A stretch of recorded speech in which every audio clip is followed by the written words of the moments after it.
An optical fiber cable is a cable containing one or more optical fibers that are used to carry light. The optical fiber elements are typically individually coated with plastic layers and contained in a protective tube suitable for the environment where the cable will be deployed.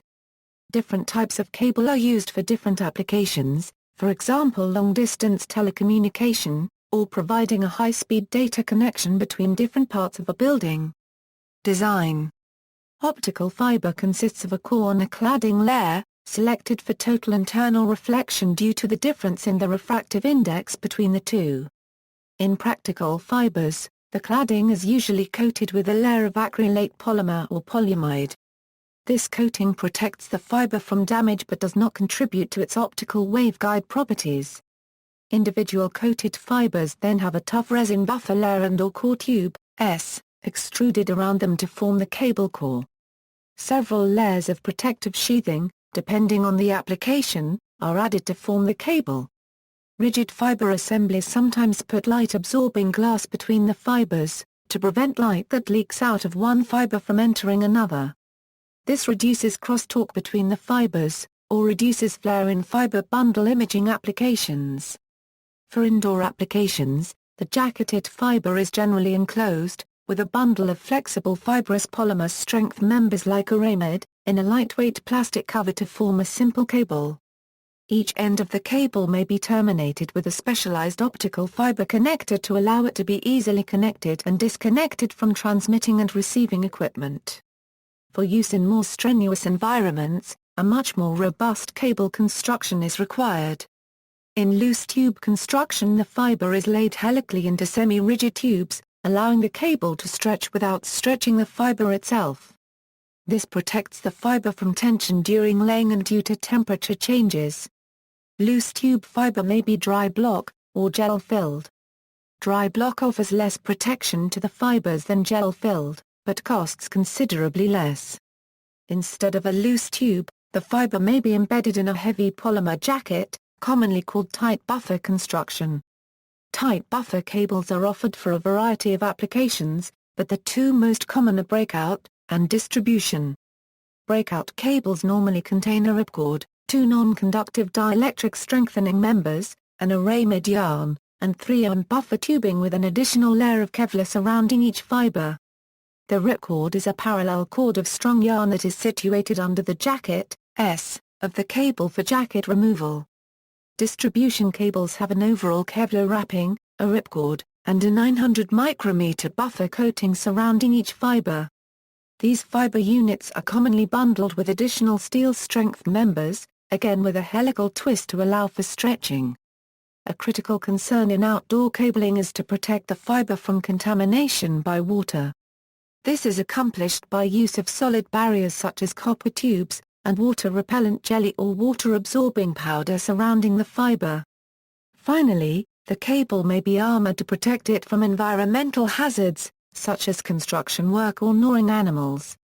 Undersea cables are more heavily armored in their near-shore portions to protect them from boat anchors, fishing gear, and even sharks, which may be attracted to the electrical power that is carried to power amplifiers or repeaters in the cable. Modern cables come in a wide variety of sheathings and armor, designed for applications such as direct burial in trenches, dual use as power lines, installation in conduit, lashing to aerial telephone poles, submarine installation, and insertion in paved streets. Capacity and market. In September 2012, NTT Japan demonstrated a single fiber cable that was able to transfer 1 petabit per second over a distance of 50 kilometers. Modern fiber cables can contain up to 1,000 fibers in a single cable, with potential bandwidth in the terabytes per second. In some cases, only a small fraction of the fibers in a cable may be actually lit. Companies can lease or sell the unused fiber to other providers who are looking for service in or through an area.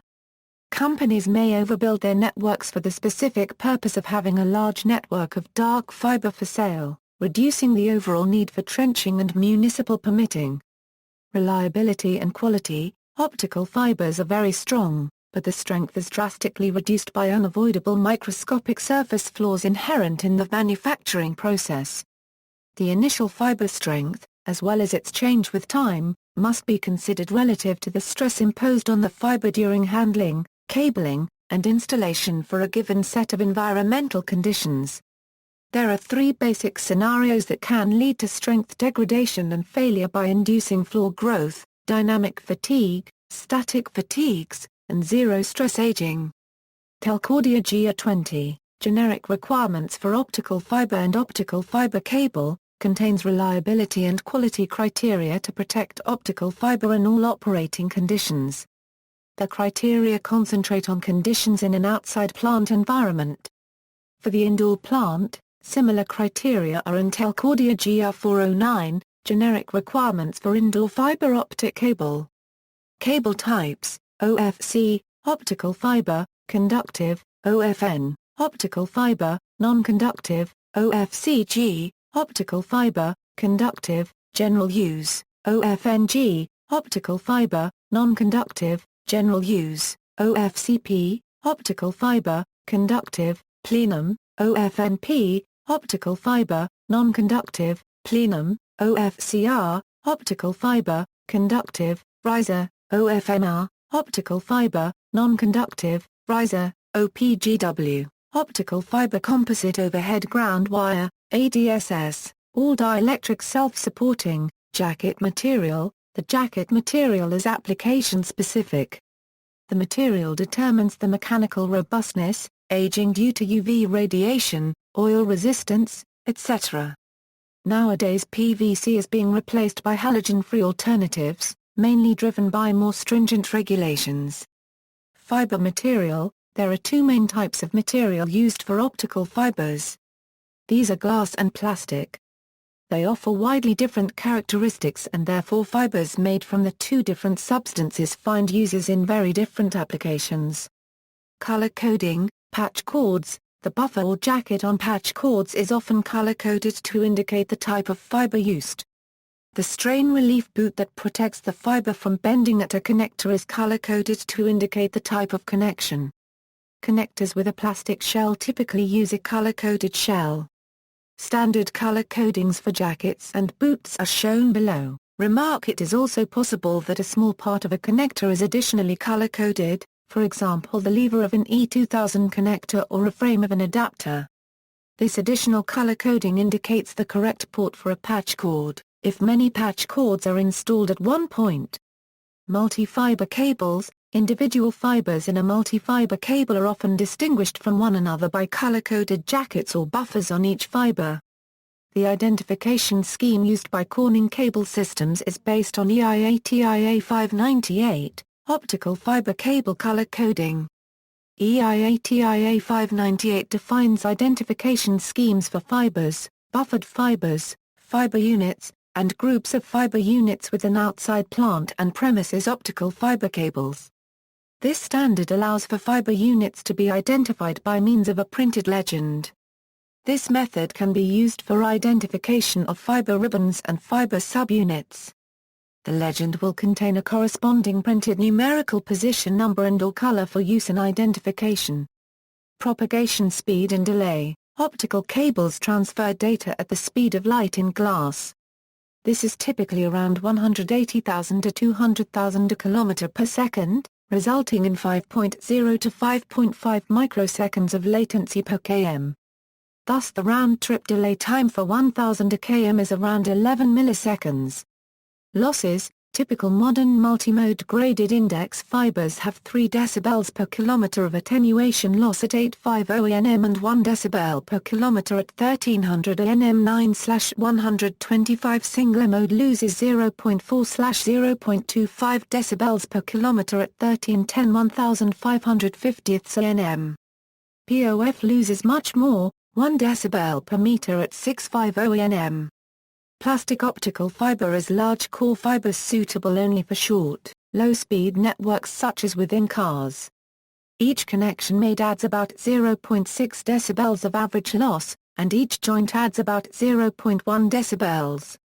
Depending on the transmitter power and the sensitivity of the receiver, if the total loss is too large the link will not function reliably. Invisible IR light is used in commercial glass fiber communications because it has lower attenuation in such materials than visible light. However, the glass fibers will transmit visible light somewhat, which is convenient for simple testing of the fibers without requiring expensive equipment. Splices can be inspected visually, and adjusted for minimal light leakage at the joint, which maximizes light transmission between the ends of the fibers being joined. The charts at understanding wavelengths in fiber optics, and optical power loss in fiber illustrate the relationship of visible light to the IR frequencies used, and show the absorption water bands between 850, 1300 and 1550 nm. Safety. Because the infrared light used in communications cannot be seen, there is a potential laser safety hazard to technicians. In some cases the power levels are high enough to damage eyes, particularly when lenses or microscopes are used to inspect fibers which are inadvertently emitting invisible IR. Inspection microscopes with optical safety filters are available to guard against this. Small glass fragments can also be a problem if they get under someone's skin, so care is needed to ensure that fragments produced when cleaving fiber are properly collected and disposed of appropriately. Hybrid cables. There are hybrid optical and electrical cables that are used in wireless outdoor fiber to the antenna applications. In these cables, the optical fibers carry information, and the electrical conductors are used to transmit power. These cables can be placed in several environments to serve antennas mounted on poles, towers, and other structures. According to Telcordia GR 3173, generic requirements for hybrid optical and electrical cables for use in wireless outdoor fiber to the antenna applications, these hybrid cables have optical fibers, twisted pair cord elements, coaxial cables and/or current-carrying electrical conductors under a common outer jacket. The power conductors used in these hybrid cables are for directly powering an antenna or for powering tower-mounted electronics exclusively serving an antenna. They have a nominal voltage normally less than 60 of VDC or 108/120th of VAC. Other voltages may be present depending on the application and the relevant national electrical code. These types of hybrid cables may also be useful in other environments such as distributed antenna system plants where they will serve antennas in indoor, outdoor, and rooftop locations. Considerations such as fire resistance, nationally recognized testing laboratory listings, placement in vertical shafts, and other performance-related issues need to be fully addressed for these environments. Since the voltage levels and power levels used within these hybrid cables vary, electrical safety codes consider the hybrid cable to be a power cable, which needs to comply with rules on clearance, separation, etc. See also, fiber optic coupler, fusion splicing, ISO IEC 11801, optical communication, optical interconnect, optical power meter, optical time domain reflectometer, parallel optical interface, power over fiber, submarine communications cable, TIA-EIA 568B color coding for electrical cable, notes and references, light collection and propagation. National Instruments Developer Zone. Retrieved March 19, 2007. Hecht, Jeff. Understanding Fiber Optics. Prentice Hall. ISBN A0-13-027828-9. Definition, ripcord. its.bldrdoc.gov.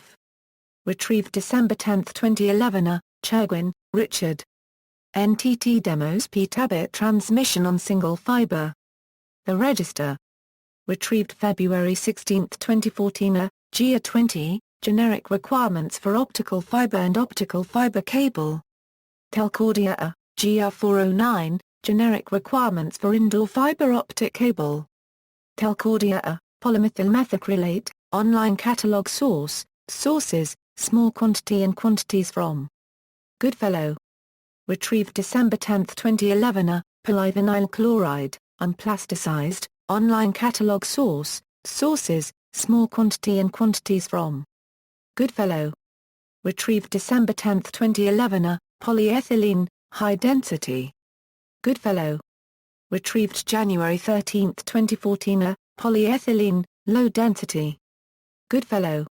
Retrieved January 13, 2014. Polyethylene, UHMW Online Catalog Source, Sources, Small Quantity and Quantities from. Goodfellow. Retrieved December 10, 2011. A polyethylene terephthalate. Goodfellow. Retrieved January 13, 2014. A polyamide nylon 12 euro 30% glass fiber reinforced. Goodfellow. Retrieved January 13, 2014. A polyamide nylon 6. Goodfellow. Retrieved January 13, 2014. A single mode versus multi-mode fiber cable. Retrieved September 24, 2013. A Crawford, Dwayne. Who is Erica Violet and what is she doing in my data center? Tech Topics. Belden. Retrieved February 12, 2014. ABC Leroy Davis. Fiber wire color coding. Retrieved December 1, 2007. A latency and jitter retrieved May 29, 2011. Optical fiber retrieved August 20, 2010. Calculating the maximum attenuation for optical fiber links. Cisco document 27042. Retrieved August 20, 2010. Hayes, Jim. Understanding wavelengths in fiber optics. The Fiber Optic Association. Retrieved January 13, 2014. A optical power loss in fiber. ad-net.com.tw.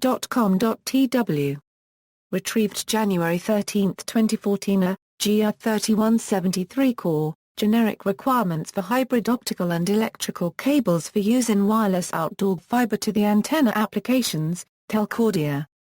External links, Fiber Optic Association. The FOA Reference Guide to Fiber Optics, accurately testing fiber optic cables.